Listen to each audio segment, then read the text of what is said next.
Ma räägin natukene esoteerilistest teemadest ehk piibli tekstidest ja ma räägiks seda, mis tegelikkuses sümboliseerib siis Jumal Jahve ja tema poeg Jeesus. Et sellised ikoonilised tekstid ja tähendused tegelikult, mis on piiblisse pandud, et nad ei ole kunagi see, mida me mõistame siis nii-öelda selle tekstina või selle 2D pildina, mida meile edasi antakse. Et seal on alati taga mingisugused nii-öelda esoteerilised teadmised, mida meel nii-öelda ei ole võimeline hoomama.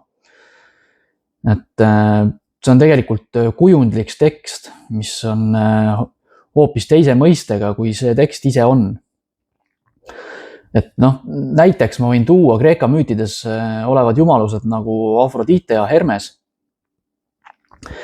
mis siis selles terminis on Merkuur kui Hermes, kes on seotud planeet Merkuuriga, ja Veenus kui Afrodite.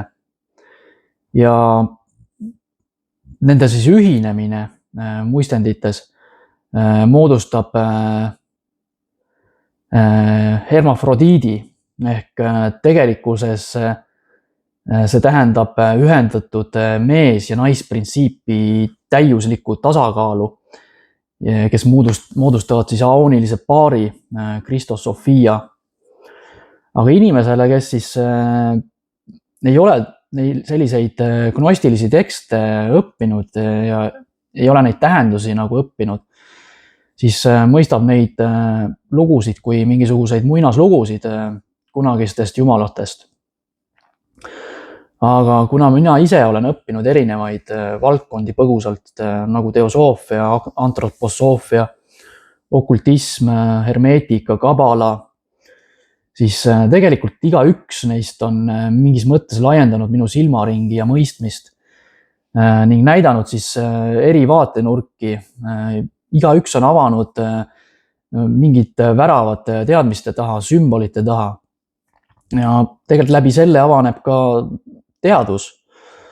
Ja me hakkame siis mõistma asju terviklikult.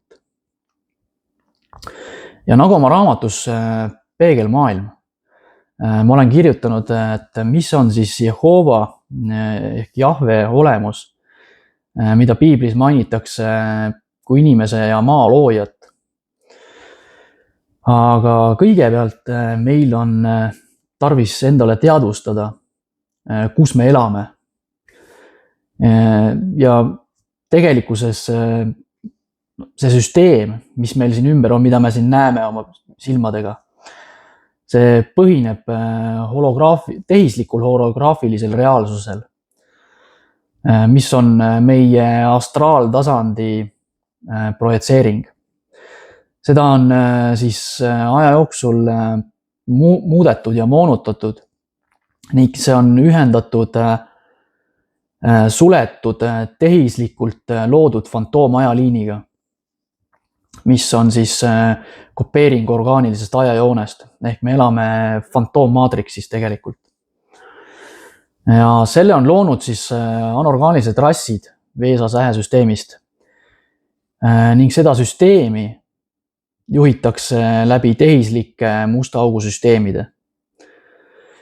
Aja jooksul läbi kosmiliste sõdade ajaloos on langenud meie planeet justkui suletud süsteemi, mille magnetvälju ja informatsiooni on sihilikult moonutatud.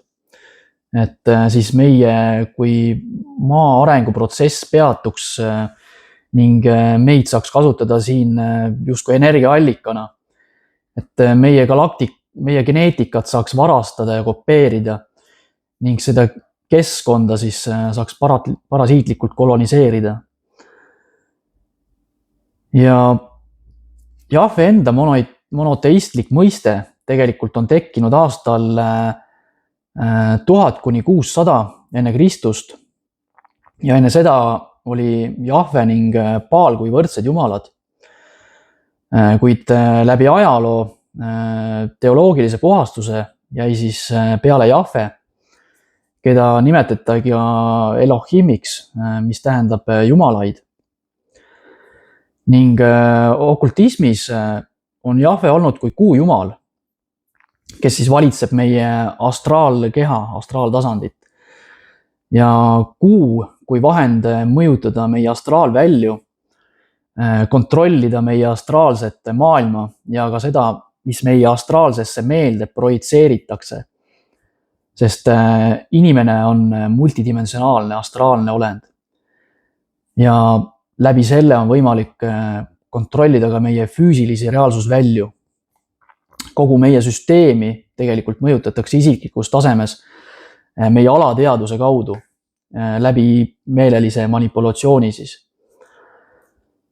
Ja Jahve on tegelikkuses sümboliseerib musta kuubi maatriksi süsteemi, mis siis šifoonib meie energiaväljast energiat. Ja läbi selle süsteemi toimub ka meie inkarnatsioonitsükkel, mis on tegelikkuses holograafiline astraaltasandi illusioon. See siis paneb meid uskuma meie vajadusest täita oma karmat ja tulla tagasi maale oma uut ringi elama.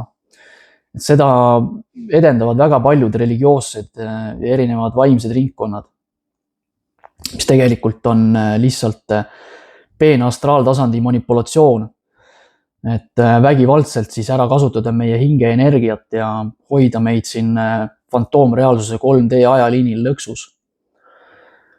Ja inimese hing ise on vaba. Ta ei ole kohustatud kandma mingeid karistusi. See on kõik anorgaaniliste rasside loodud illusioon, kasutades siis ohverdaja programmi. Ja teine programm on siis Jeesus kui Jehova poeg ja Jeesuse tegelik ajaliin, mis tol ajal oli, on kaaperdatud ja ta on ümber pööratud. Selleks, et luua meie astraalsesse kehasse meelekontrolli programm. Et Jeesuse surm ristil on läbinisti sümboolne tähendus, seal on sümboolikat väga palju.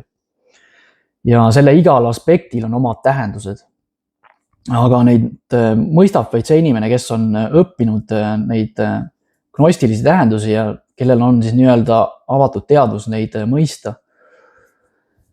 Ja Jeesuse surma sümboolikat ma seletan ka oma raamatus täpsemalt, raamatus Peegelmaailm.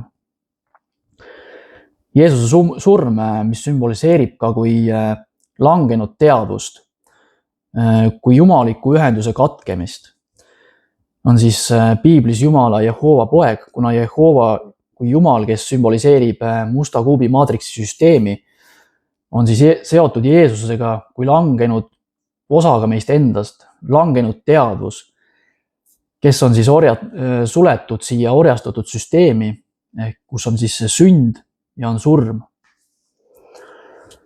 Ja teadvuse avanemine tegelikkuses ei ole mingi ühekordne protsess, mis toimub korraga, vaid see avaneb aegamisi, samm-sammult, aste järel. Vastavalt siis sellele, kuidas me ise oleme võimelised vastu võtma informatsiooni. Vastavalt sellele, kui palju me teeme tööd oma alateaduse, oma programmidega ja varjudega siis. Et need tegelikkuses nii tugevalt moonutavad meie arusaamasid ja uskumusi ja maailmapilti. Inimene, kes ei julge süveneda iseenda tumedamatesse soppidesse ja vastu astuda siis oma hirmudele, tema jääbki teiste poolt mõjutatuks. Ehk tegelikult see inimene ise ei mõtle, vaid ta mõtleb seda, mida mõeldakse. Et tema teadvuse tase on osa kollektiivsest mõtlemisest, mis siis kujundab mõttemaailma just selliselt, kui seda kujundab kollektiivne mõtlemine. Ja läbi traumade ja hirmu otsib siis meie meel ja teadvus teed, mis oleks justkui ohutu ja turvaline, jäädes tegelikult oma loodud piiridesse, mis sulgeb siis meie teadvuse ja mõtlemise mingisse kookonisse. Aga kui me avame endale võimaluse murda oma programme ja neid arhetüüpseid uskumusi, mida meile on siis nii-öelda peale programmeeritud, siis me avame ka teaduses hoopis uued arusaamad ja palju terviklikuma pildi kogu maailmast, meist endast ja siis sellest, kuidas tegelikult liikuda läbi teadlikult manipulatsioonidest.